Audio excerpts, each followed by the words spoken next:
سلام بنات، لاباس عليكم؟ كنتمنى تكونوا بخير وعلى خير وعيدكم مبارك سعيد وكنتمنى يدخل عليكم بالصحه والسلامه ان شاء الله. هنا غادي نقدم لكم واحد الحلوى بالفلان ديال الفخيز، ونكهه الفخيز كتجي رائعه الصراحه وكتجي هشيشه وزويونه، والمنسم ديالها هو الفخيز، يعني شي حاجه زوينه بزاف. المقادير ديالها صراحة بساطين ومتواجدين في أي بيت. أي وصفة كنعطيها لكم وإلا المقادير ديالها ستكون في أي بيت وسهلة وبسيطة، وكنتمنى تعجبكم ونخليكم مع المقادير.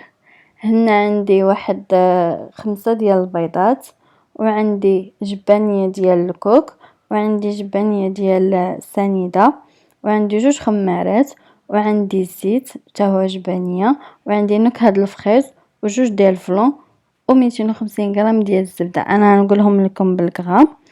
يعني 200 ديال الكوكو والسنيدة و200 غرام ديال الزيت. هنا كنشد الزبدة وكنكب عليها السكر ونخدمهم مزيان، يعني ندوب ديك السنيدة والزبدة، نذوبوهم مزيان. الا كانت عندك العجانه تخدم بهم، الا كان عندك الطراب خدم بهم، الا كانت من الاحسن بالايد ديالك باش كتعرفي القوام انه هو هداك ولا لا، باش كتعرفي عاود حتى السكر واش داب ولا لا. هنا كنزيد الزيت يعني تدريجيا، نخدمها مزيان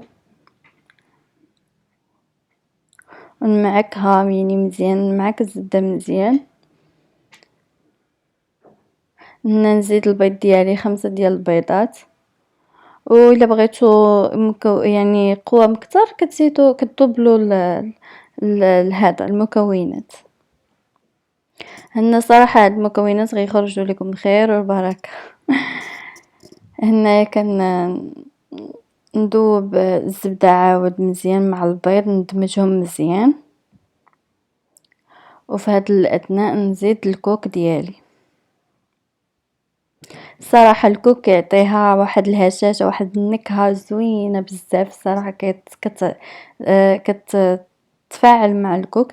هنا كنزيد 2 ديال الفلون، يعني فلون كيبقى اختياري. هنا درت لكم ديال الفريز، وواحدة اخرى غنديرها لكم بنكهة الفلون ديال الكراميل. هنا كندمج هذاك فلون ديالي، ندمجو مزيان. ما تكتروش السكر حيتاش يا ربي كتري السكر حيتاش فلون ما فيهش السكر. اما الا درتو فلون اللي فيه السكر ما تكتروش السكر بزاف، حيتاش الفلون اللي كيكون فيه السكر كتكون مسكره بزاف. كاين اللي ما كيعجبوش الحلاوه بزاف. هنا هذيك النكهه ديالي غنشد معلقه صغيره ولا معلقه كبيره النص ديالها، كتجي زوينه بزاف هاد النكهه ديالها. ندمجوها حتى هي مزيان، كتعطينا واحد الكولور زوين غوز فنيون.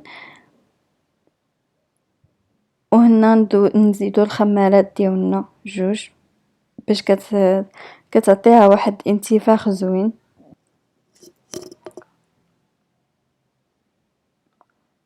وهنا نزيد الدقيق ديالي. بالنسبه للدقيق دائما كيف ما كنقول لكم على حسب الخليط ديالك، يعني نتيا عينك وميزانك، يعني كتشوف يعني ماكسيموم الدقيق ياخذ لك شي 600 غرام حتى 650، يعني هذه ما غيفوتهاش لك. يعني الدقيق كيبقى على حسب كل واحد والدقيق اللي كياخذ.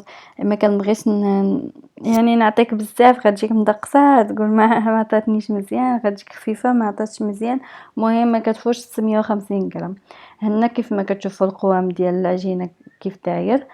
وبالنسبه للشكل يعني الطابع ولا المرشم كيف ما كنقولوا كيبقى اختياري، كل واحد وكيفاش كيبغي يديرها.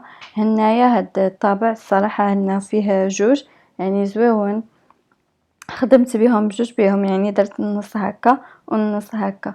صراحة كتجي زوينة. وهنا النهاية ديال العجين باش غنمشي ندخلها الفران على 180 درجة. بالنسبة للعجينة كتدردرو عليها شوية ديال الكوك من الفوق عاد باش كطبعوها. شفتو الزواقة كيفاش دايرة؟ صراحة كتجي زوينة بزاف وهشيشة، والمكونات ديالها يعني كلهم متواجدين في البيت. وهنا الشكل النهائي ديالنا كتجي رائعة صراحة، مقرملة وهشيشة و وهي يعني كتحط مع اتاي يعني زوينة يعني ما تبقاوش تسخاو بها، غتبقاو دائما ديروها باش تاخدوها مع اتاي. وكنتمنى تعجبكم وبالصحة والراحة، وعيدكم مبارك سعيد. وما تنساونيش الناس الجداد يديروا لي ابوني، والناس اللي عندي مرحبا بكم، وديروا لي اشتراك وديروا لي ابون وديروا لي جيم وكومونتير. وكنتمنى يلقاكم هذا الفيديو بالصحة والسلامة ان شاء الله.